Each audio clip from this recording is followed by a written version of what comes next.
إن الحمد لله نحمده ونستعينه ونستغفره ونعوذ بالله من شرور أنفسنا ومن سيئات أعمالنا من يهده الله فلا مضل له ومن يضلل فلا هادي له وأشهد أن لا إله إلا الله وحده لا شريك له وأشهد أن محمدا عبده ورسوله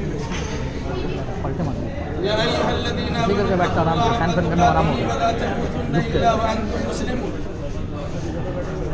يا أيها الناس اتقوا ربكم الذي خلقكم من نفس واحدة وخلق منها زوجها وبث منهما رجالا كثيرا ونساء واتقوا الله الذي تساءلون به والأرحام إن الله كان عليكم رقيبا يا أيها الذين آمنوا اتقوا الله وقولوا قولا سديدا يصلح لكم أعمالكم ويغفر لكم ذنوبكم ومن يطع الله ورسوله فقد فاز فوزا عظيما أما بعد فإن خير الحديث كتاب الله وخير الهدي هدي محمد صلى الله عليه وسلم وشر الأمور محدثاتها وكل محدثة بدعة وكل بدعة ضلالة وكل ضلالة في النار. بزرگوں نوجوان ساتھیوں، ابھی جو خطبہ آپ کے سامنے پڑھا گیا ہے، حدیثوں میں اس خطبے کا نام ہے خطبۃ الحاجہ، یعنی ضرورت وقت پڑھا جانے والا خطبہ. اللہ کے نبی صلی اللہ علیہ وسلم کا طریقہ تھا، جب بھی بات و نصیحت کی مجلس میں تشریف فرما ہوتے تھے تو سب سے پہلے یہ خطبہ پڑھتے تھے، پھر اس کے بعد حالات کی مناسبت سے آپ کا بیان ہوتا تھا. اسی طریقے سے عیدین کے موقع پر اور جمعہ کے موقع پر سب سے پہلے اللہ کے نبی صلی اللہ علیہ وسلم یہ خطبہ پڑھتے تھے، پھر عیدین کے احکام مسائل اور حالات حاضرہ پر آپ کا سیر حاصل بیان ہوتا ہے.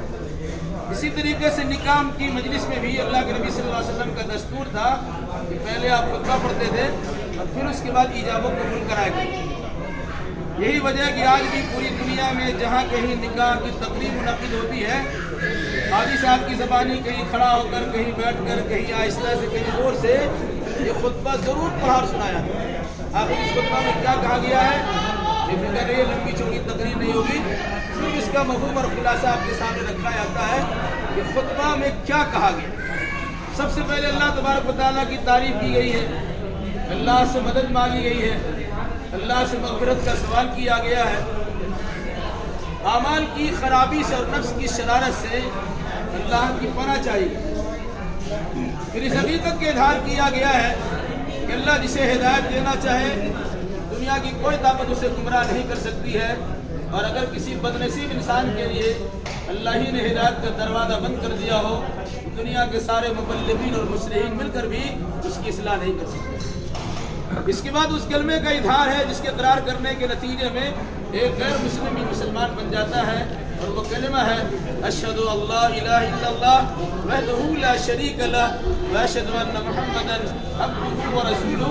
میں گواہی دیتا ہوں کہ اللہ کے سوا عبادت کے لائق کوئی نہیں ہے، وہ اکیلا ہے، اس کا کوئی شریک نہیں ہے، اور میں گواہی دیتا ہوں کہ محمد صلی اللہ علیہ وسلم اللہ کے بندے اور اس کے رسول. اس کے بعد قرآن مقدس کی مختلف 3 جگہوں سے 4 آیت کریمہ پڑھی جاتی ہیں. پہلے سورہ آل عمران کی آیت کریمہ پڑھی گئی، اس میں اللہ تبارک و تعالیٰ نے بطور خاص ایمان کے دعوے داروں کو مخاطب کرتے ہوئے اللہ سے اتنا ڈرنے کا حکم دیا ہے جتنا اللہ سے ڈرنے کا حق. اور کوئی انسان اللہ سے ڈرنے کا حق اس وقت تک ادا نہیں کر سکتا ہے جب تک کہ اس کی پوری زندگی اسلام کے سانچے میں ڈھلی ہوئی نہ ہو. اس مناسبت سے کہا گیا یاد رکھنا جب کبھی جہاں کہیں تمہاری موت واقع ہو تو مسلمان ہونے کی حالت میں موت واقع. دوسری آیت کریمہ پڑھی گئی جو سورہ نساء کی پہلی آیت ہے، اس میں اللہ تبارک و تعالیٰ نے عام انسانوں کو مخاطب کرتے ہوئے اللہ سے ڈرنے کا حکم دیا ہے اور رشتہ داری کو یاد دلایا کہ دنیا میں انسان آیا کیسے. اللہ نے آدم علیہ السلام کو پیدا کیا، انہی کے بائیں پسے سے حضرت حوا کو نکالا، پھر ان دونوں کے میل ملاپ سے انسانی آبادی عورت و مرد پر مشتمل دنیا میں پھیلا دی. اللہ سے ڈرتے رہنا اور رشتہ داری کا خاص خیال کرنا. اگر اس سلسلے میں کسی قسم کی کوتاہی کرو گے تو جان لو کہ اللہ تمہاری ساری حرکتوں پہ کڑی نگاہ رکھے. تیسری اور چوتھی آیت کریمہ پڑھی گئی جو سورہ احزاب کی آیتیں ہیں، اس میں اللہ تبارک و تعالیٰ نے پھر ایک بار بطور خاص ایمان کے دعوے داروں کو مخاطب کرتے ہوئے اللہ سے ڈرنے کا حکم دیا ہے اور ساتھ ساتھ تاکید کی ہے کہ جب بھی بولو تو بالکل سچی پکی اور باوزن بات بولا کرو۔ پھر اس کا فائدہ بتلایا گیا کہ اللہ تمہارے عملوں کو سدھار دے گا اور تمہارے خطا اور گناہوں کو بخش دے گا۔ اور اس کے بعد والی یاد فرمایا کہ جو انسان صرف اللہ کی عبادت کرتا ہے اور اس کے ساتھ کسی کو شریک نہیں کرتا اللہ، اور وہ عبادت بھی اللہ کے نبی محمد رسول اللہ صلی اللہ علیہ وسلم کے طریقے کے مطابق کرتا ہے، فقط فاز فوز ندیمہ، بڑی بڑی کامیابی حاصل کی۔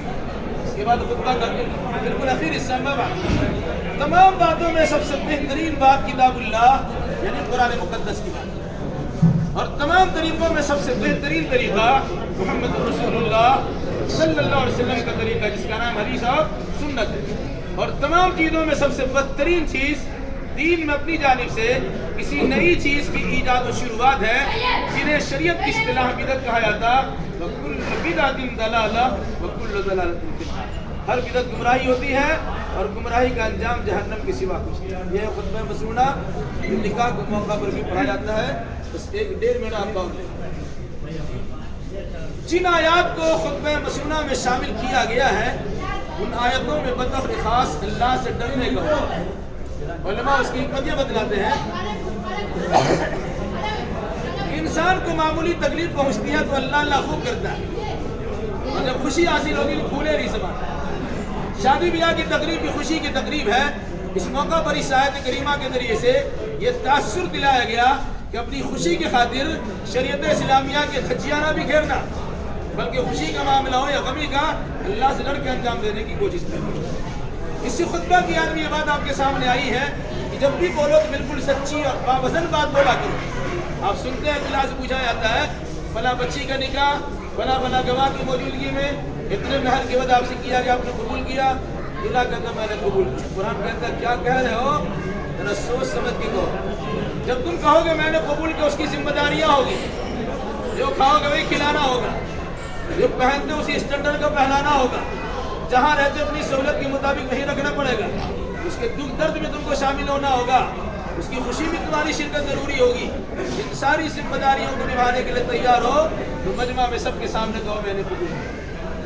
اور اگر کوئی انسان قبولیت کے بعد اقرار کے بعد انکار کرتا ہے اور بعد میں کسی قسم کی کوتاہی برتتا ہے، اس سے پہلے اللہ یاد دلا چکا ہے ان اللہ کان علیکم رقیبا، اللہ تمہاری ساری حرکتوں پہ کڑی نگاہ رکھتے ہیں۔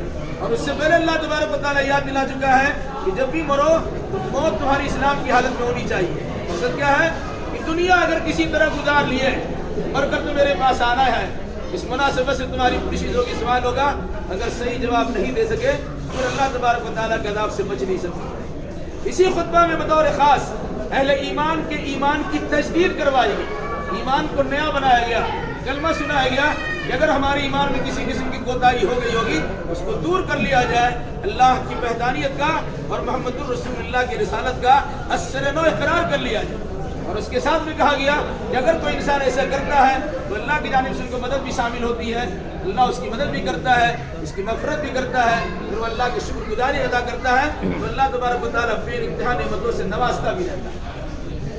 انہی چیزوں میں سب سے بہترین بات کتاب اللہ قرآن مقدس کی بات ہے۔ ہر مسلمان ماننے کے لیے تیار ہے لیکن اپنی زندگی میں بات دکھتی نہیں ہے۔ قرآن تاکہ حصہ میں پڑھا ہوتا ہے پڑھنے کی توفیق نہیں ملتی ہے۔ سب انسان کہتا ہے کہ اللہ کے نبی صلی اللہ علیہ وسلم کا طریقہ سب سے بہترین طریقہ ہے، لیکن شادی بیاہ کے موقع پر اللہ کے نبی صلی اللہ علیہ وسلم کے طریقے کو بالائے طاق رکھا جاتا اور رسم و رواج کی بے انتہا پابندیاں ہوتی ہیں۔